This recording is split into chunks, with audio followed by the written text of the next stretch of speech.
Hello doctor साहब, मेरा नाम है रूमा गुप्ता और मैं ग्रेजुएट कर चुकी हूँ।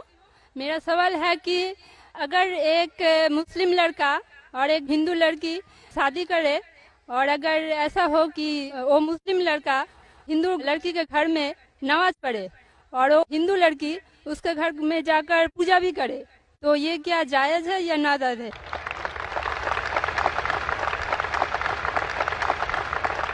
बहन का अच्छा सवाल है कि अगर एक मुसलमान लड़का हिंदू लड़की से शादी करता है तो क्या वो मुसलमान लड़का हिंदू के घर में जाके नमाज पढ़ सकता है और क्या वो लड़की मुसलमान के घर में पूजा कर सकती है? नहीं। सबसे पहले कुछ शराइत है हर चीज़ के। आप अगर गाड़ी रखेंगे और गाड़ी का एक पहिया रखेंगे, साइकिल का एक पहिया रखेंगे, ट्रैक्टर का, तो गाड़ी चलेंगी क्या? नहीं चलेगी। या चारों साइकिल कर दो या चारों ट्रैक्टर कर दो। इसीलिए कुरान की आयत है सूरह बकरा की सूरा नंबर 2 आयत नंबर 221 में अल्लाह ताला फरमाते हैं कि आप मुशरिका से शादी नहीं कर सकते जब तक वो ईमान न लाए। मतलब जो गैर मुस्लिम हैं और शिर्क कर रही है उससे आप शादी नहीं कर सकते जब तक वो ईमान ना लाए। और एक ईमान लाने वाली औरत चाहे कितनी भी बदसूरत हो वो एक मुशरिका से बेहतर है। और आगे आयत कहती है कि लड़कियां मुशरिक लड़के से शादी नहीं कर सकती जब तक वो ईमान ना लाए। एक मोमिन आदमी चाहे कितना भी बदसूरत हो वो बेहतर है बनिस्बत जो शिर्क करता है। इसकी वजह यह है कि इस्लाम में लिखा है कि अगर आप खुदा के अलावा किसी को और पूछते हैं, किसी और की इबादत करते हैं, ये सबसे बड़ा गुनाह है। और अल्लाह ताला फरमाते हैं सूरह निसा में सूरा नंबर 4 आयत नंबर 48 में और सूरा निसा सूरा नंबर 4 आयत नंबर 116 में कि अल्लाह सुब्हाना व तआला अगर चाहे तो कोई भी गुनाह को माफ कर सकता है लेकिन शिर्क को कभी नहीं माफ करेगा। अगर एक इंसान मुशरिक जैसा मर गया तो अल्लाह ताला कभी भी उसे माफ नहीं कर सकता, क्योंकि मुशरिक वो शख्स है जो शिर्क करता है। और ये सबसे बड़ा गुनाह है क्योंकि हमारा खालिक, हमारा मालिक, हमारा ईश्वर, हमारा खुदा, हमारा भगवान, अगर हम उसको गाली देंगे, ये सबसे बड़ा गुनाह है। जिसने हमें जिंदगी दी, जिसने ये सारी चीजें हमें दी दुनिया में, अगर हम उसको गाली देंगे, उसके अलावा किसी और की इबादत करेंगे, ये शिर्क हुआ।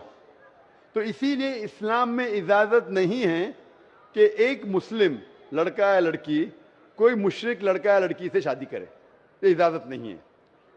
जहां तक के सवाल है क्या एक आम मुसलमान हिंदू घर में नमाज पढ़ सकता है? अगर उसके सामने कोई मूर्ति नहीं है तो वो नमाज कहां भी पढ़ सकता है अगर जगह साफ है। हमारे रसूल मोहम्मद सल्लल्लाहु अलैहि वसल्लम फरमाते कि सारी दुनिया, सारी धरती मोमिन के लिए मस्जिद है। यानी सारी दुनिया आप कहां भी नमाज पढ़ सकते, देखना चाहिए कि साफ है, आप नमाज पढ़ सकते। तो ये आप जाके अगर हिंदू का घर में जाते हैं और वह साफ है, कोई मूर्ति आगे नहीं है, तो नमाज पढ़ने में कोई हर्ज नहीं है। जरूरी नहीं है कि आपको शादी करना चाहिए फिर आप नमाज पढ़ सकते, शादी करने की जरूरत नहीं है। नमाज पढ़ने के अगर साफ जगह है तो कोई हर्ज नहीं। इसीलिए शादी के लिए शर्त है कि दोनों का ईमान हो। और अगर आप हिंदू मजहब पढ़ेंगे तो हिंदू मजहबी किताब में भी यही लिखा है जो मैंने पहले पेश किया, पहला जो सवाल था भाई साहब का, और मैंने कहा कि हिंदू मजहब में भी यही लिखा है, ना तस्य प्रतिमास्ति, उस ईश्वर, उस भगवान, उस खुदा का कोई अक्स नहीं, कोई मूर्ति नहीं, कोई फोटोग्राफ नहीं, कोई पेंटिंग नहीं, कोई पोर्ट्रेट नहीं, कोई आइडल नहीं, कोई स्टैच्यू नहीं। अगर ये मान ले कि कम से कम जो यकसा है हिंदू और इस्लाम के मजहबी किताब में, कम से कम उसके ऊपर अमल करे तो अक्सर हमारे मुश्किलात दूर हो जाएंगी। जो यकसा नहीं है उसको कल डिस्कस कर सकते। और अगर आप तहकीक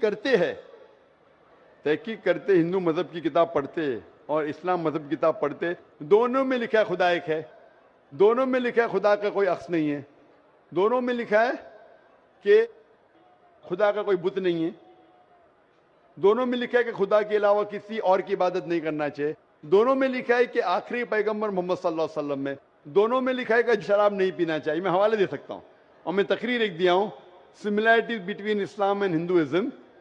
اسلام اور ہندوازم میں یکسانیت دونوں کتاب میں ہے. آپ اگر پڑھیں گے قرآن مجید میں سورہ مائدہ سورہ 5 آیت نمبر 90 میں لکھا ہے کہ شراب پینا حرام ہے. اب Manusmriti chapter number 9 verse number 225 پڑھیں گے, اس میں لکھا ہے کہ شراب پینا حرام ہے. قرآن میں لکھے سورہ مائدہ سورہ نمبر 5 آیت نمبر 3, سورہ بقرہ سورہ نمبر 2 آیت نمبر 173, سورہ انعام سورہ نمبر 6 آیت نمبر 145 اور سورہ نحل چیپٹر 16 ورس 115 میں حرمت علیکم المیتۃ والدم ولحم الخنزیر وما اہل لغیر اللہ بھی. کیا آپ کے لیے حرام ہے مرا ہوا گوشت, خون, سور کا گوشت اور وہ کھانا جس کے اوپر اللہ کے علاوہ کسی اور کا نام لیا گیا ہے. آپ اگر ہندو مذہبی کتاب پڑھیں گے اس میں بھی لکھا ہے کہ سور کا گوشت کھانا حرام ہے. اگر آپ تحقیق کریں گے کافی یکسانیت ہے. اسلام مذہبی کتاب میں لکھا ہے قرآن میں سورہ نور میں سورہ نمبر 24 آیت نمبر 30 اور 31 کے اندر حجاب کے بارے میں, عورت کو الحمدللہ حجاب میں ہونا چاہیے, سر سے ڈھکا ہونا چاہیے اس کا جسم, صرف جو دکھ سکتا ہے وہ چہرہ اور ہتھیلی تک کے. آپ اگر ہندو مذہب کتاب پڑھیں گے رگ وید بک نمبر 8 میں لکھا ہے اور رگ وید بک نمبر 10 میں بھی لکھا ہوا ہے کہ عورت کو اپنے سر کے پلوں کو ڈالنا چاہیے چہرے پہ.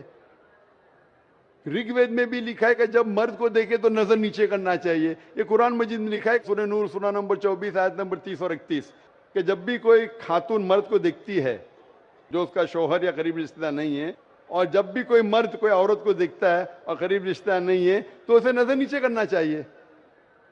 تو اس طریقے سے آپ تحقیق کریں گے جو یکسانیت ہے اس کے اوپر تو عمل کرو.